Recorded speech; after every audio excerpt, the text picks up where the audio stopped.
తెలంగాణలో శాంతి భద్రతలు పూర్తిగా క్షీణించాయన్నారు మాజీ మంత్రి సబితా ఇంద్రారెడ్డి.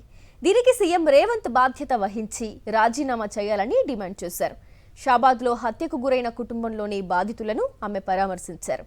హోంశాఖను తన వద్దే ఉంచుకున్న ముఖ్యమంత్రి రేవంత్ రెడ్డి ఏం చేస్తున్నారని నిలదీశారు. దేశంలోనే పోక్సో కేసులు అత్యధికంగా నమోదవుతున్న రాష్ట్రంగా తెలంగాణ మారిపోయిందన్నారు. రాష్ట్రంలో మహిళలు బాలికలకు రక్షణ కరువైందని ఆందోళన వ్యక్తం చేశారు. 6గురిని ఓ నరరూప రాక్షసుడు బలి తీసుకుంటే సీఎం కనీసం స్పందించకపోవడం దారుణమన్నారు.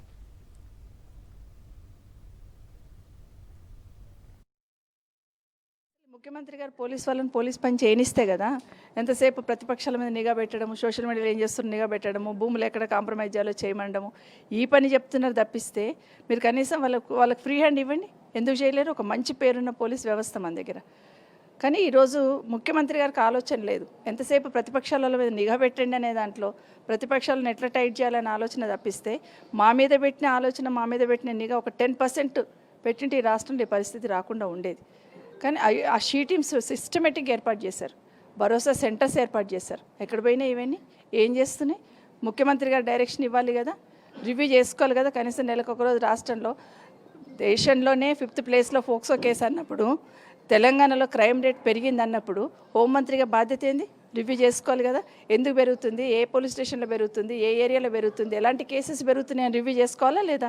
మరి ఏం చేస్తున్నారు ముఖ్యమంత్రి గారు? ఖచ్చితంగా ఇది ముఖ్యమంత్రి గారి వైఫల్యమే, ప్రభుత్వ వైఫల్యమే. ప్రభుత్వం చేసిన హత్యలే, ప్రభుత్వమే బాధ్యత వహించాలి. నిజంగానే ఒక ఎస్ఐనో సిఐనో యాక్షన్ తీసుకుంటే కాదు, ముఖ్యమంత్రి గారే రిజైన్ చేయాలి. నిజంగా ఈ సంఘటనకు తలంచుకొని బాధ్యత వహిస్తూ నేను పక్క జరుగుతాని రిజైన్ చేయాల్సిన అవసరం ఉంది.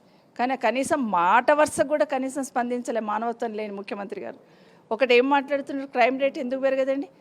ఎంత ధైర్యం ఉంటే ఆయన అంతమందిని చంపేస్తాడు 2 days ముందు. మరి పోలీస్ అధికారులందరూ ఇక్కడే తిరిగిండ్రు కదా. మీరు ఇచ్చిన లీనియన్స్ ఆఫీస్ ఆ రోజు డెడ్ బాడీస్ చనిపోయిన రోజు డెడ్ బాడీస్ తీయడానికి కూడా ఉదయం వచ్చి ట్రాక్టర్ తీసుకొచ్చి వాళ్ళ పక్కనున్న వాళ్ళ పెద్దనాన్న వాళ్ళు వస్తే కూడా వాళ్ళని రానివ్వకుండా, ఎవరైతే నిందితుడునో అతని ఫాదర్తో మాట్లాడుకొని లోపలికి పోయి డెడ్ బాడీస్ని గబా తీసేస్తూ ఉంటే, ఆ డెడ్ బాడీస్ మధ్యలో 3 డెడ్ బాడీస్ మధ్యలో ఒక వికలాంగురాలు, దివ్యాంగురాలు అక్కడ ఉంది కదా. మనసు ఎట్లొప్పింది పోలీస్ వాళ్ళకి?